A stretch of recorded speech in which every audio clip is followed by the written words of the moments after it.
అశోక్ గజరాజ్ 2, షర్మిల 2, కడాన చెల్లిని కూడా వదిలిపెట్టలేదు. ఆవిడ ఇక్కడ నేను చెప్పినట్టు కాకుండా కొన్ని కేసులు ఉన్నాయి, మీ మీద ఉన్నాయి. కేసులు పెట్టిన వాళ్ళు మీరు ఒకసారి లేండి.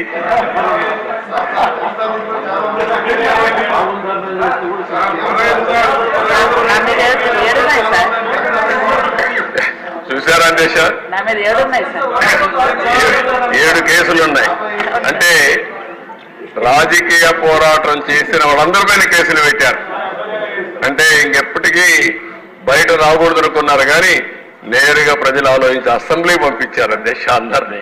మెజారిటీ మీరు చూశారు. ఆనాటి పాలనలో మనందరూ బాధితులై అసెంబ్లీ నుండి అందరూ. Thank you. మొన్నటి వరకు ఎప్పుడూ ఊహించినటువంటి, ఎప్పుడూ సినిమాల్లో హీరోగానే కొట్టడమే తెలిసిన పవన్ కళ్యాణ్ గారు కూడా రోడ్డు మీద పడుకోవాల్సి వచ్చింది. అదే సినిమాలో అయితే పడుకునేవాడు కాదు, అక్కడైతే పైకి ఎగిరి కొట్టేవాడు. కాబట్టి ఇవన్నీ ఉన్నాయి, కానీ డెఫినెట్గా కంట్రోల్ చేద్దాం. సెకండ్ థాట్ లేదు. పవన్ కళ్యాణ్ గారు ఎంత విసిగిపోయాడో మీరు చూసుంటారు ఫ్యామిలీ విషయాలు మాట్లాడుతూ ఉంటే. ఒక బాధ్యత కలిగిన ముఖ్యమంత్రి.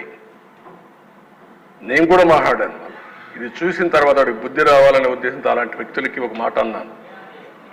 పవన్ కళ్యాణ్ గారు చాలాసార్లు చెప్పారయ్యా, ఆయన ఏది చేసినా చట్టపరంగా మ్యారేజ్ చేసుకుంటే తప్పులేదు, ఆ విషయం గుర్తుపెట్టుకోవాలి మీరు అని చెప్తూ ఒక మాట ఉన్నా. నువ్వు కూడా ఇన్నిసార్లు కలవరిస్తున్నావు, పోయి కాపాడు చేయాలని చేయబోయి అని చెప్పా. ఆనాటి ముఖ్యమంత్రిని ఇవన్నీ మాట్లాడుతున్నావు, ఎందుకు అనవసరంగా మాట్లాడుతావు? వ్యక్తిగతంగా తీసుకురావద్దు, కుటుంబాల వ్యవస్థ తీసుకురావద్దు. అదే నేను కోరుతాను, ఎక్కువ మెంబర్స్ ఉందని. ఏ వ్యక్తి కూడా వేరే మహిళలకు ఏ మాత్రం కూడా వాళ్ళ మనోభావాలు దెబ్బతినే విధంగా మీరు పని చేయొద్దండి. ఎవరైనా సరే, అది మనం వరస్ట్ క్రిటిక్ అయినా సరే. సోషల్ మీడియాలో కూడా నేను అది కూడా చెప్తున్నా, ఈ రోజు నుంచి సోషల్ మీడియాలో చాలా స్ట్రిక్ట్గా పెడతా.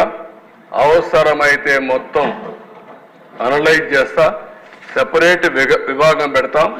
ఎవడైనా సరే ఆడబిడ్డల పట్ల అసభ్యంగా వాళ్ళు దెబ్బతీసే విధంగా కానీ మాట్లాడితే, క్యారెక్టర్ అసాసినేషన్ చేస్తే అలాంటి వాళ్ళని వదిలిపెట్టను.